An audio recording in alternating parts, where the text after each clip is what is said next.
ಎಲ್ಲರಿಗೂ ನಮಸ್ಕಾರ. ಅಮ್ಮ ಕನ್ನಡ ಚಾನೆಲ್ಗೆ ಸ್ವಾಗತ. ಇವತ್ತಿನ ವಿಡಿಯೋನಲ್ಲಿ ವರಮಹಾಲಕ್ಷ್ಮಿ ಹಬ್ಬಕ್ಕೆ ದೇವಿಗೆ ಸುಲಭವಾಗಿ ಸೀರೆನ ಹೇಗೆ ಉಡಿಸೋದು ಅಂತ ತೋರಿಸ್ತಾ ಇದ್ದೀನಿ. ವಿಡಿಯೋನ ಸ್ಕಿಪ್ ಮಾಡದೆ ಕೊನೆವರೆಗೂ ನೋಡಿ. ಹಾಗೆ ಈ ವಿಡಿಯೋ ಇಷ್ಟ ಆದರೆ ನಿಮ್ಮ ಫ್ರೆಂಡ್ಸ್ ರಿಲೇಟಿವ್ಸ್ಗೂ ಶೇರ್ ಮಾಡಿ. ಫಸ್ಟ್ ನಾನಿಲ್ಲಿ ದೇವಿಯ ಕಳಸಕ್ಕೆ ಸೀರೆಯನ್ನು ಉಡಿಸೋದಕ್ಕೂ ಮುಂಚೆ ಬ್ಲೌಸ್ ಪೀಸನ್ನು ಹೇಗೆ ಹಾಕೋದು ಅಂತ ತೋರಿಸ್ತಾ ಇದ್ದೀನಿ. ಫಸ್ಟ್ ನನಗೆ ಇಲ್ಲಿ 2 ಬ್ಲೌಸ್ ಪೀಸ್ ಬೇಕಾಗತ್ತೆ. ಇದು ನಮಗೆ ಕಾಣಿಸೋದಿಲ್ಲ, ನಾನು ಒಳಗೆ ಇಡಲಿಕ್ಕೆ ಯೂಸ್ ಮಾಡ್ತೀನಿ. ಅದು ಹೇಗೆ ಅಂತ ವೀಡಿಯೋನಲ್ಲಿ ತೋರಿಸ್ತೀನಿ. ಫಸ್ಟು ನಾನು ಇಲ್ಲಿ ತೋರಿಸೋ ರೀತಿ ಫೋಲ್ಡ್ ಮಾಡ್ಕೊಳ್ಳಿ. ಬ್ಲೌಸ್ ಪೀಸ್ನ ಫೋಲ್ಡ್ ಮಾಡಿ ನೋಡಿ. ಮತ್ತೆ ಇದನ್ನು ಹೀಗೆ ಫೋಲ್ಡ್ ಮಾಡಬೇಕು. ಫೋಲ್ಡ್ ಮಾಡಿದ್ದಾದಮೇಲೆ ಒಂದು ಪಿನ್ನನ್ನು ತಗೊಂಡು ಈ ರೀತಿ ಹಾಕ್ಕೊಂಬಿಡಿ. ಈ ರೀತಿದು 2 ಬೇಕು ನಮಗೆ. ಒಂದೇ ಕಲರ್ ಇರಬೇಕು ಅಂತ ಏನಿಲ್ಲ. ಇದು ನಮಗೇನು ಕಾಣಿಸೋದಿಲ್ಲ ಒಳಗಡೆ ಹಾಕೋದ್ರಿಂದ. ಯಾವ ಕಲರ್ ಆದರೂ ಪರವಾಗಿಲ್ಲ. ಇನ್ನು ನೋಡಿ, ಈ ರೀತಿ 2 ಪೀಸ್ ಬೇಕಾಗತ್ತೆ. ಇದು ಆದಮೇಲೆ ನಾನು ಬಳಸ್ತಾ ಇರೋವಂಥ ಕಳಸದ ಬಿಂದಿಗೆ ನೋಡಿ ಈ ರೀತಿ ಇದೆ. ಇದಕ್ಕೆ ನಾನು 2 ಕೋಲನ್ನು ಕಟ್ಟಿದ್ದೀನಿ. ಹಿಂಭಾಗಕ್ಕೆ ಸ್ವಲ್ಪ ದೊಡ್ಡದಿದೆ ಕೋಲು, ಮುಂಭಾಗಕ್ಕೆ ಇಟ್ಟಿರೋ ಕೋಲು ಸ್ವಲ್ಪ ಅದಕ್ಕಿಂತ ಚಿಕ್ಕದಾಗಿದೆ. ಹಿಂದಕ್ಕೆ ನಾನು ಒಂದು ಕೈಗಳನ್ನು ಆಲ್ರೆಡಿ ಸೇರಿಸಿದ್ದೀನಿ. ಅಂದರೆ ಟೈಟಾಗಿ ಅದಕ್ಕೆ ಕಟ್ಟಬೇಕಾಗತ್ತೆ. ಇಲ್ಲ ಅಂತಂದರೆ ಸೂಜಿ ದಾರದಲ್ಲಿ ನೀವು ಹೊಲಿದ್ರೂ ಪರವಾಗಿಲ್ಲ. ಅದಾದಮೇಲೆ ಇಲ್ಲಿ ನೋಡ್ತಾ ಇದ್ದೀರಲ್ಲ, ಬ್ಲೌಸ್ ಪೀಸನ್ನು ತಗೊಳ್ಳಿ. ಬ್ಲೌಸ್ ಪೀಸನ್ನು ನೀಟಾಗಿ ಈ ಒಂದು ಬಿಂದಿಗೆಗೆ ಈ ರೀತಿ ಅರೇಂಜ್ ಮಾಡಬೇಕು. ಫಸ್ಟು ಕೆಳಗಡೆ ಭಾಗ, ಬಿಂದಿಗೆಯ ಕೆಳಭಾಗದಲ್ಲಿ ಬ್ಲೌಸ್ ಪೀಸನ್ನು ಟೈಟಾಗಿ ನಾವು ಎಳೆದ್ಬಿಟ್ಟು ಹಿಂಭಾಗದಲ್ಲೊಂದು ಪಿನ್ನನ್ನು ಹಾಕ್ಕೋಬೇಕಾಗತ್ತೆ. ಕೆಳಗಡೆ ಪಾರ್ಟು ಎಷ್ಟು ನೀಟಾಗಿ ಟೈಟಾಗಿ ಕೂತ್ಕೊಳ್ಳುತ್ತೆ ನೋಡಿ, ಶೇಪು ಅಷ್ಟು ಚೆನ್ನಾಗಿ ಬರುತ್ತೆ. ಹಾಗಾಗಿ ನೀಟಾಗಿ ಎಳೀರಿ.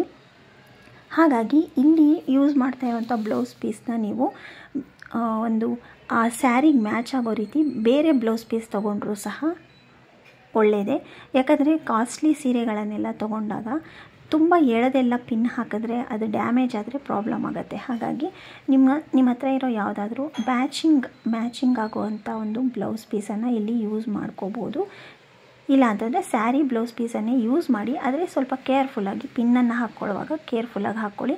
ಅದಾದಮೇಲೆ ನಾನು ಇವಾಗ ಆಲ್ರೆಡಿ ಫೋಲ್ಡ್ ಮಾಡಿ ಇಟ್ಕೊಂಡಿದ್ನೆಲ್ಲ 2 ಬ್ಲೌಸ್ ಪೀಸು ನೋಡಿ ಈ ರೀತಿ ಇಟ್ಬೇಕಾಗುತ್ತೆ. ಇದು ಶೇಪ್ ಬರೋದಕ್ಕೋಸ್ಕರ ನಾನು ಮಾಡ್ಕೊಂಡಿರೋವಂಥದ್ದು. ಇದನ್ನು ಇಟ್ಬಿಟ್ಟು ನೋಡಿ, ಸ್ಲೀವ್ಸ್ಗೂ ಸಹ ನಾನು ಬಾರ್ಡರ್ ಕಾಣಿಸೋ ರೀತಿ, ನೀಟಾಗಿ ಬಾರ್ಡರ್ ಕಾಣಿಸೋ ರೀತಿ ಹಾಕ್ಬಿಟ್ಟು ಪಿನ್ನನ್ನು ಹಾಕಿದ್ದೀನಿ. ಇಲ್ಲಾಂದರೆ ಗುಂಡು ಪಿನ್ ಸಹ ಯೂಸ್ ಮಾಡ್ಬೋದು. ನೆಕ್ಸ್ಟು ಇಲ್ಲಿ ಕಂಪ್ಲೀಟಾಗಿ ಅದೆರಡನ್ನೂ ನಾನು ಏನು ರೆಡಿ ಮಾಡ್ಕೊಂಡಿದ್ದಂಥ ಬ್ಲೌಸ್ ಪೀಸನ್ನು ಇಟ್ಟುಬಿಟ್ಟು ಈ ರೀತಿ ಎಲ್ಲ ಎಕ್ಸ್ಟ್ರಾ ಬ್ಲೌಸ್ ಪೀಸನ್ನು ಹಿಂದಕ್ಕೆ ಎಳಿಬೇಕಾಗತ್ತೆ. ಎಳ್ಕೊಂಡು ಒಂದು ಪಿನ್ನನ್ನು ಹಾಕ್ಕೊಳ್ಳಿ. ಮೇಲೊಂದು ಪಿನ್ನು, ಕೆಳಗೊಂದು ಪಿನ್ ಹಾಕಿರ್ತೀವಿ. ಹಾಗೆ ಆ ಕಡೆ ಸ್ಲೀವ್ಸ್ಗೊಂದು, ಈ ಕಡೆ ಸ್ಲೀವ್ಸ್ಗೊಂದು ಪಿನ್ನನ್ನು ಹಾಕ್ಕೋಬೇಕು. ಆವಾಗ ಒಂದು ಶೇಪ್ ನೀಟಾಗಿ ಕೂತ್ಕೊಳ್ಳುತ್ತೆ. ಇಲ್ಲಿ ನೋಡ್ತಾ ಇದ್ದೀರಲ್ಲ, ಈ ರೀತಿ ಒಂದು ಬಿಂದಿಗೆನ ಮೇಲ್ ಪಾರ್ಟು, ದೇವಿಗೆ ಸೀರೆ ಉಡಿಸೋದಕ್ಕೆ ಮೇಲ್ಭಾಗ ಏನಿರುತ್ತೆ ಅದನ್ನು ನಾವು ಇಲ್ಲಿ ರೆಡಿ ಮಾಡ್ಕೊಂಡಿದ್ದೀವಿ. ಇಲ್ಲಿ ನೋಡಿ, ಹೀಗೆ ರೆಡಿ ಮಾಡ್ಕೊಳ್ಳಿ. ನೋಡಿ ಈ ರೀತಿ ಕಾಣಿಸುತ್ತೆ. ನೀಟಾಗಿ ರೆಡಿ ಮಾಡ್ಕೊಂಡಾದಮೇಲೆ ಇದಾದಮೇಲೆ ಇವಾಗ ನಾನು ಸೀರೆನ ಹೇಗೆ ಫೋಲ್ಡ್ ಮಾಡ್ಕೊಳ್ಳೋದು ಅನ್ನೋದನ್ನು ತೋರಿಸ್ತೀನಿ. ಇದಕ್ಕೆ ನಾನು ನೀರನ್ನು ಹಾಕ್ಕೋತೀನಿ. ಕಳಸದ ಬಿಂದಿಗೆಗೆ ನೀರನ್ನು ಹಾಕ್ಕೋತೀನಿ. ಈಗ ಯಾವ ಸೀರೆನ ದೇವರಿಗೆ ಉಳಿಸ್ತೀರಾ ಆ ಸೀರೆನ ನೋಡಿ ಅಗಲವಾಗಿ ಈ ರೀತಿ ಹಾಕ್ಕೊಳ್ಳಿ. ಫಸ್ಟು ಅಗಲವಾಗಿ ಹಾಕ್ಕೊಂಡು ಚಿಕ್ಕದಾಗಿ ಪ್ಲೀಟ್ಸನ್ನು ಮಾಡ್ತಾ ಹೋಗಿ. ಚಿಕ್ಕದಾಗಿ ಮಾಡೋದ್ರಿಂದ ಸ್ವಲ್ಪ ಜಾಸ್ತಿ ಪ್ಲೀಟ್ಸು ಬರುತ್ತೆ. ತುಂಬ ದೊಡ್ಡದಾಗಿ ಮಾಡಿಬಿಟ್ರೆ ಪ್ಲೀಟ್ಸು ಕಡಿಮೆ ಬರುತ್ತೆ. ಹಾಗಾಗಿ ಸ್ವಲ್ಪ ಚಿಕ್ಕದಾಗೆ ಮಾಡ್ಕೊಳ್ಳಿ. ಕಂಪ್ಲೀಟ್ ಸೀರೆನ ಒಂದು ಸೆರಗಿನ ಭಾಗ ಏನಿದೆ ಆ ಕಡೆ 1.5 ಮೀಟ್ರಷ್ಟು ಬಿಟ್ಟು ಇನ್ನು ಮಿಕ್ಕಿದ ಸೀರೆನೆಲ್ಲ ಫುಲ್ಲು ನಾವು ಇದೇ ರೀತಿ ಫೋಲ್ಡನ್ನು ಮಾಡ್ಕೋಬೇಕಾಗತ್ತೆ. ಈ ಸೀರೆಗೂ ಅಷ್ಟೇ ನೀವು ಪಿನ್ನನ್ನು ಹಾಕ್ಬೋದು. ಇಲ್ಲ ಅಂತಂದರೆ ಬಟ್ಟೆ ಒಣಗಾಕಲಿಕ್ಕೆ ಯೂಸ್ ಮಾಡುವಂಥ ಕ್ಲಿಪ್ಗಳನ್ನು ಇದಕ್ಕಂತಲೇ ಇಟ್ಕೊಂಡ್ಬಿಡಿ. ದೇವರಿಗೆ ಸೀರೆ ಉಡಿಸೋದಕ್ಕಂತ ಅದನ್ನು ಸಹ ಯೂಸ್ ಮಾಡ್ಬೋದು. ನಾನಿಲ್ಲಿ ಪಿನ್ನನ್ನು ಯೂಸ್ ಮಾಡ್ತಾಯಿದ್ದೀನಿ. ಪಿನ್ ಯೂಸ್ ಮಾಡ್ತಾಯಿದ್ದೀನಿ ನೋಡಿ. ಇಲ್ಲಿ ಎಲ್ಲಿ ಹಾಕಬೇಕು ಅಂತಂದರೆ ನೋಡಿ, ಈ ಬಾರ್ಡರ್ ಕೊನೆ ಏನಿದೆ ನೋಡಿ, ಈ ಪಾರ್ಟು ಆ ಭಾಗದಲ್ಲಿ ನಾನು ಹಾಕ್ತಾಯಿದ್ದೀನಿ. ನೀವೇನಾದರೂ ಸೇಫ್ಟಿ ಪಿನ್ನ ಯೂಸ್ ಮಾಡ್ತೀರಾ ಅಂದರೆ ಒಳ್ಳೆ ಕ್ವಾಲಿಟಿ ಪಿನ್ನನ್ನು ತಗೊಳ್ಳಿ. ಹಾಗೆಯೇ ಸೀರೆಗೆ ಸಿಗಾಕೋಬಾರ್ದು, ಆ ರೀತಿ ನಿಧಾನಕ್ಕೆ ಹಾಕ್ಕೊಳ್ಳಿ. ನಾನಿಲ್ಲಿ ಸ್ವಲ್ಪ ದೊಡ್ಡ ಪಿನ್ನನ್ನೇ ತೊಗೊಂಡಿದ್ದೀನಿ. ಎಲ್ಲ ಪ್ಲೀಟ್ಸೂ ನಾನು ಸೇರಿಸ್ಬೇಕಲ್ವ, ಅದಕ್ಕೆ ನೋಡಿ ನಾನು ಪಿನ್ ಹಾಕುವಾಗ ಬಾರ್ಡರ್ನ ಕೊನೆ ಭಾಗದಲ್ಲಿ ನೋಡಿ ಈ ರೀತಿ ಹಾಕ್ತಾಯಿದ್ದೀನಿ. ನಮಗೆ ಇಲ್ಲಿ ಹಾಕೋದ್ರಿಂದ ಏನಂದರೆ ಒಂದು ಹೆಚ್ಚು ಕಡಿಮೆ ಬರೋದಿಲ್ಲ, ನಿಮಗೆ ಸೀರೆ ಉಡಿಸಿದಾಗ ನೀಟಾಗಿ ಕಾಣಿಸುತ್ತೆ. ಹಾಗಾಗಿ ಕರೆಕ್ಟಾಗಿ ಈ ಪಾರ್ಟಿಗೆ ನೀವು ಹಾಕ್ಕೊಳ್ಳಿ. ಪಿನ್ ಹಾಕೋದಿದ್ರೂ ಇಲ್ಲೇ ಹಾಕ್ಕೊಳ್ಳಿ, ಕ್ಲಿಪ್ ಹಾಕೋದಿದ್ರೂ ಸಹ ಇಲ್ಲೇ ಹಾಕ್ಕೊಳ್ಳಿ. ಆವಾಗ ನೀಟಾಗಿ ನಮಗೆ ಒಂದು ಪ್ಲೀಟ್ಸ್ ಎಲ್ಲ ನೀಟಾಗಿ ಕೂತ್ಕೊಳ್ಳುತ್ತೆ. ಇಲ್ಲಿ ನೋಡ್ತಾ ಇದ್ದೀರಲ್ಲ, ನಾನು ಇಲ್ಲಿ ಕೆಳಗಡೆ ಭಾಗ ಏನಿದೆ ಅಲ್ಲಿಗೆ ನಾನು ಈ ರೀತಿ ಪಿನ್ನನ್ನು ಹಾಕ್ಕೋತಾ ಇದ್ದೀನಿ. ಅದೇ ರೀತಿ ಇದೇ ಸೇಮ್ ಮೆಥಡು ಮೇಲ್ಗಡೆನೂ ಹಾಕ್ಕೋಬೇಕು, ಹಾಗೆ ಮಧ್ಯಭಾಗದಲ್ಲೂ ನಾವು ಹಾಕ್ಕೋಬೇಕಾಗತ್ತೆ ಪಿನ್ನನ್ನು. ನೋಡಿ ಕಂಪ್ಲೀಟಾಗಿ ಹಾಕಿದ್ದೀನಿ. ಇವಾಗ ಇಲ್ಲಿ ನೋಡ್ತಾ ಇರ್ಬೋದು. ಇವಾಗ ನೋಡಿ, ಇವಾಗ ಕೆಳಗಡೆ ಹೇಗೆ ಹಾಕಿದ್ದೀನಲ್ಲ ಅದೇ ರೀತಿ ನನ್ನ ಮೇಲೆ ಹಾಗೆ ಮಧ್ಯಭಾಗ ಎರಡಕ್ಕೂ ಅದೇ ರೀತಿ ಹಾಕ್ಕೋತಾ ಇದ್ದೀನಿ. ನಿಧಾನಕ್ಕೆ ತೋರಿಸೋದ್ರಿಂದ ಅರ್ಥ ಆಗುತ್ತೆ, ಹಾಗಾಗಿ ನಿಧಾನಕ್ಕೆ ನಾನು ಎಲ್ಲದನ್ನು ತೋರಿಸ್ತಾ ಇದ್ದೀನಿ. ವಿಡಿಯೋ ಇಷ್ಟ ಆಗಿದರೆ ಲೈಕ್ ಮಾಡೋದನ್ನು ಮರಿಬೇಡಿ. ಹಾಗೆ ಸಬ್ಸ್ಕ್ರೈಬ್ ಮಾಡದೆ ನೋಡ್ತಾ ಇದ್ದರೆ ಪ್ಲೀಸ್ ಸಬ್ಸ್ಕ್ರೈಬ್ ಮಾಡ್ಕೊಂಡು ಸಪೋರ್ಟ್ ಮಾಡಿ. ನಿಮ್ಮ ಫ್ರೆಂಡ್ಸ್ ರಿಲೇಟಿವ್ಸ್ಗೂ ವಿಡಿಯೋನ ಶೇರ್ ಮಾಡಿ. ನೋಡಿ ಈ ರೀತಿ ನೋಡ್ತಾ ಇದ್ದೀರಲ್ಲ, ಈ ರೀತಿ ಹಾಕ್ಕೊಂಡಿದ್ದೀನಿ. ನಾನು ಮುಂಚೆನೇ ಹೇಳ್ದಂಗೆ ಪಿನ್ ಬದಲಾಗಿ ನೀವು ಕ್ಲಿಪ್ಪನ್ನು ಸಹ ಈ ರೀತಿ ಹಾಕ್ಕೋಬೋದು, ಅದಕ್ಕೆ ತೋರಿಸ್ತಾ ಇದ್ದೀನಿ. ನೆಕ್ಸ್ಟ್ ಇವಾಗ ಸೆರಗಿನ ಭಾಗನ ಹೇಗೆ ಮಾಡೋದು ಅಂತ ತೋರಿಸ್ತೀನಿ. ಅದಕ್ಕೂ ಮುಂಚೆ ಈ ಒಂದು ಬಾರ್ಡ್ರ್ ಏನಿದೆ ಕೆಲವೊಂದೆಲ್ಲ ಒಳಗಡೆ ಸೇರ್ಕೊಂಡಿರುತ್ತಲ್ವ, ನೀಟಾಗಿ ಈ ರೀತಿ ಅರೇಂಜ್ ಮಾಡಿಕೊಂಡು ಒಂದು ಸರ್ತಿ ಕೈಯಲ್ಲಿ ಪ್ರೆಸ್ ಮಾಡಿ. ಯಾವುದೇ ಕಾರಣಕ್ಕೂ ಸೀರೆನ ಐರನ್ ಮಾಡೋಕ್ಕೆ ಹೋಗಬೇಡಿ. ದೇವ್ರಿಗೆ ಗುಡಿಸೋವಾಗ ಸೀರೆನ ಐರನ್ ಮಾಡಬೇಡಿ, ಕೈಯಲ್ಲೇ ನಾವು ಪ್ರೆಸ್ ಮಾಡಿದ್ರೂ ಸಾಕಾಗತ್ತೆ. ನೋಡಿ ಸೆರಗನ್ನು ಮಾಡುವಾಗ ಒಂದು 5ರಿಂದ 6 ನೆರಿಗೆ ಬರೋ ರೀತಿ ಮಾಡಿ. ತುಂಬ ಚಿಕ್ಕದಾಗೂ ಬೇಡ, ಒಂದು 5ರಿಂದ 6 ನೆರಿಗೆ ಬಂದರೆ ನೀಟಾಗಿ ನಾವು ಸೀರೆ ಸೆರಗನ್ನು ಹಾಕ್ಕೋಬೋದು. ಈ ರೀತಿ ಮಾಡಿಬಿಟ್ಟು ನೀವು ಇಲ್ಲೂ ಬೇಕಾದ್ರೆ ಪಿನ್ ಹಾಕ್ಕೊಳ್ಳಿ, ಇಲ್ಲಾಂದರೆ ಬಟ್ಟೆ ಕ್ಲಿಪ್ಪನ್ನು ಬೇಕಾದರೂ ಹಾಕ್ಕೋಬೋದು. ಯಾವ್ದು ಬೇಕಾದರೂ ನಿಮಗೆ ಏನು ಅನುಕೂಲ ಆಗುತ್ತೆ ಅದು ಹಾಕ್ಕೊಳ್ಳಿ. ಆದರೆ ಪಿನ್ ಹಾಕುವಾಗ ಸ್ವಲ್ಪ ಕೇರ್ಫುಲ್ಲಾಗಿ ಹಾಕ್ಕೋಬೇಕಾಗತ್ತೆ. ಇಲ್ಲಿ ನೋಡಿ ಈ ರೀತಿ ಒಂದು 6 ಪ್ಲೀಟ್ ಬರೋ ರೀತಿ ನಾನು ಮಾಡಿಕೊಂಡು ಒಂದು 3 ಕ್ಲಿಪ್ಪು ಅಲ್ಲಲ್ಲಿ ಹಾಕ್ಕೋತೀನಿ. ಎಷ್ಟು ಉದ್ದ ಬೇಕು ನೋಡಿಕೊಂಡು ಅಷ್ಟುದ್ದ ಬರೋವರೆಗೂ ನಾನು ಕ್ಲಿಪ್ಪನ್ನು ಹಾಕ್ಕೊಳ್ತಾ ಇದ್ದೀನಿ.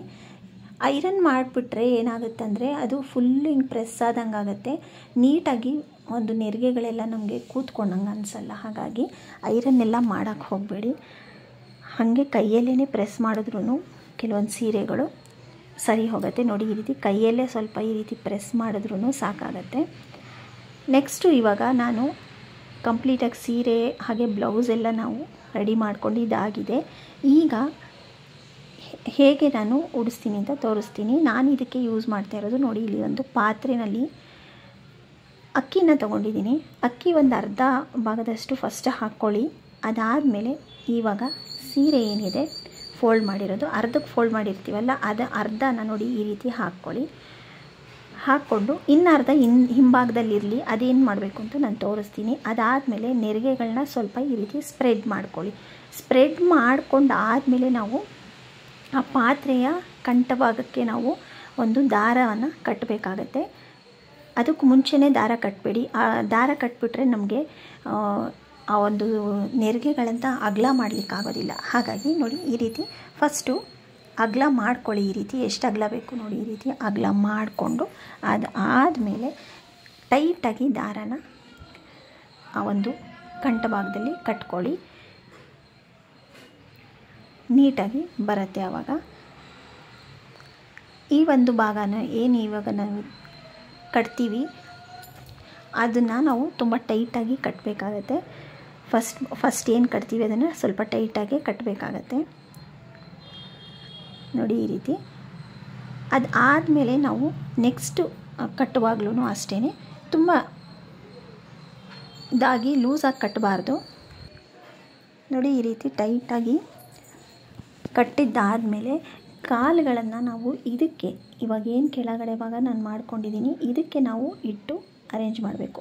ಫಸ್ಟು ಒಂದು 3 ನೆರಿಗೆನ ಸೈಡಿಗೆ ಮಾಡ್ಕೊಳ್ಳಿ. ಅದಾದಮೇಲೆ ಒಂದು 4ನೇ ನೆರಿಗೆಗೆ ನೋಡಿ ಈ ರೀತಿ ಕಾಲನ್ನು ಇಟ್ಬಿಟ್ಟು ನೀಟಾಗಿ, ನಾನಿಲ್ಲಿ ಕಾಲನ್ನು ಯಾವುದಕ್ಕೂ ಟೈ ಮಾಡ್ತಾ ಇಲ್ಲ, ಅಂದರೆ ದಾರದಿಂದ ಕಟ್ಟಿಲ್ಲ, ಹಾಗೆ ಎಲ್ಲೂ ಪಿನ್ನನ್ನು ಹಾಕಿ ಇದು ಮಾಡಿಲ್ಲ. ಏನು ನಾವು ಸೀರೆಗೆ ಹಾಕ್ತೀವಿ ಅದೇ ಒಂದು ಇದರಲ್ಲೇ ನಾವು ಇದು ಮಾಡ್ಕೋಬೋದು. ಟೇಬಲ್ ಮೇಲೆ ನಾವು ನೀಟಾಗಿ ಇಡ್ಬೋದು.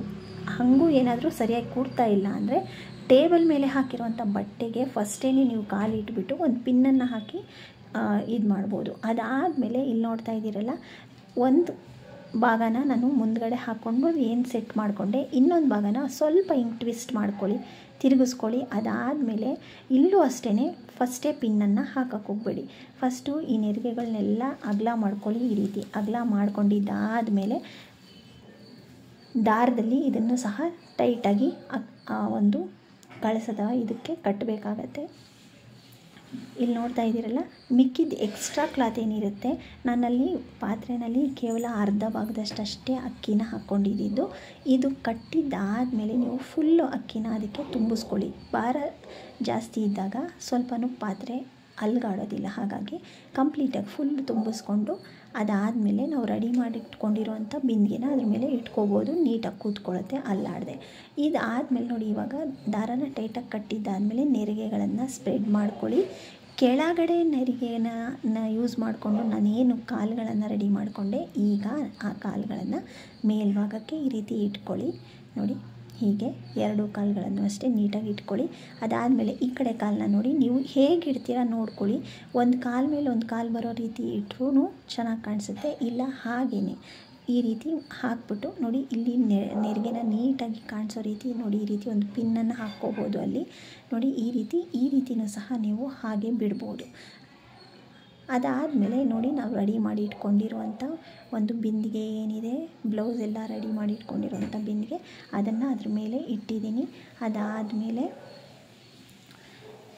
ಸೀರೆ ಸೆರಗನ್ನು ಹಾಕೋಣ. ಫಸ್ಟು ಇದನ್ನು ಕರೆಕ್ಟಾಗಿ ಕೂರಿಸ್ಕೊಳ್ಳಿ. ಆ ಕೆಳಗಡೆ ಪಾತ್ರೆ ತುಂಬ ನಾವು ಅಕ್ಕಿನ ತುಂಬಿಸ್ಬೇಕು. ಅದಾದಮೇಲೆ ಅದರಲ್ಲಿ ನೀರನ್ನು ಹಾಕಿ ಇಡೋದ್ರಿಂದ ಮೇಲ್ಗಡೆ ಬಿಂದಿಗೆನಲ್ಲಿ ನೀರನ್ನು ಹಾಕಿ ಇಟ್ಟರೆ ಆ ವೆಯ್ಟಿಗೆ ಏನು ಸ್ವಲ್ಪನೂ ಸಹ ಅಲ್ಲಾಡೋದಿಲ್ಲ. ನಾವು ಬೇಕಂದರೆ ಇದನ್ನು ಹೀಗೆ ಎತ್ಕೊಂಡು ಬೇರೆ ಕಡೆನೂ ಸಹ ಇಡ್ಬೋದು, ಅಷ್ಟು ನೀಟಾಗಿ ಬರುತ್ತೆ.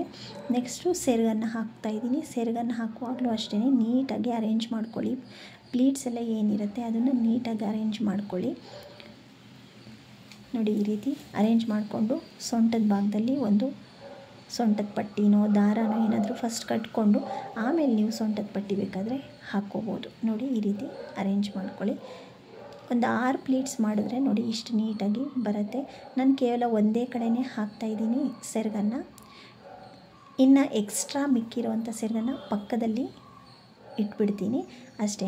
ನೋಡಿ, ಮುಂದ್ಗಡೆ ಇರುವಂಥ ಇದನ್ನು ಅಷ್ಟೇ ನೆರಿಗೆಗಳನ್ನು ನೀಟಾಗಿ ಅರೇಂಜ್ ಮಾಡ್ಕೊಳ್ಳಿ. ಫಸ್ಟ್ ಮೆಥಡ್ ನೋಡಿ, ಕಾಲನ್ನು ಬೇಕಾದರೆ ನೀವು ಈ ರೀತಿಯೂ ಕ್ರಾಸಾಗಿ ಇಟ್ಟು ಬಿಡ್ಬೋದು, ಇಲ್ಲಾಂತಂದರೆ ಒಂದು ಕಾಲ ಮೇಲೆ ಇನ್ನೊಂದು ಕಾಲನ್ನ ಇಟ್ಟು ಕೂರಿಸ್ಬೋದು. ಫಸ್ಟು ಈ ನೆರಿಗೆಗಳನ್ನೆಲ್ಲ ಸೆಟ್ ಮಾಡ್ಕೊಳ್ಳಿ. ಹಾಗೆ ನೀಟಾಗಿ ನಿಮ್ಮ ನೆರಿಗೆಗಳು ಕಾಣಬೇಕು ಅಂದರೆ ಅಲ್ಲಲ್ಲಿ ನೀವು ಒಂದೊಂದು ಗುಂಡ್ಪಿನ್ನನ್ನು ಎರಡೆರಡು ನೆರಿಗೆ ಸೇರಿಸ್ಬಿಟ್ಟು ಒಂದೊಂದು ಗುಂಡು ಪಿನ್ ಹಾಕ್ಬೋದು. ನಾನು ಯಾವುದೇ ರೀತಿ ಪಿನ್ ಹಾಕಿಲ್ಲ, ಹಾಗೇ ನೆರಿಗೆಗಳು ನೀಟಾಗಿ ಕೂತ್ಕೊಂಡಿದೆ. ನೋಡ್ತಾ ಇದ್ದೀರಲ್ಲ ಹೀಗೆ.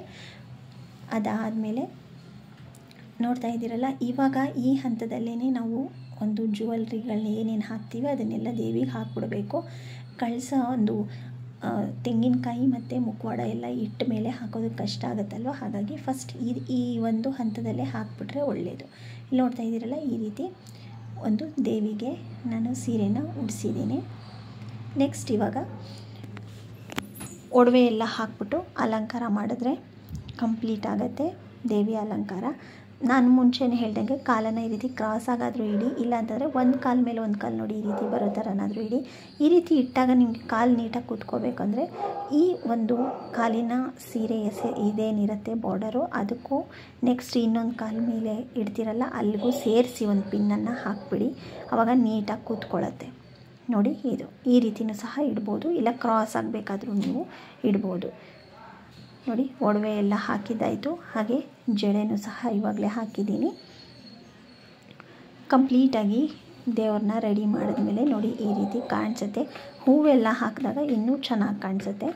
ನೋಡಿ, ಕೇವಲ ಒಂದು ಚಿಕ್ಕ ಬಿಂದಿಗೆ ಹಾಗೆ ಒಂದು ಪಾತ್ರೆನ ಯೂಸ್ ಮಾಡಿಕೊಂಡು ಈ ರೀತಿ ಅಲಂಕಾರ ಮಾಡ್ಬೋದು.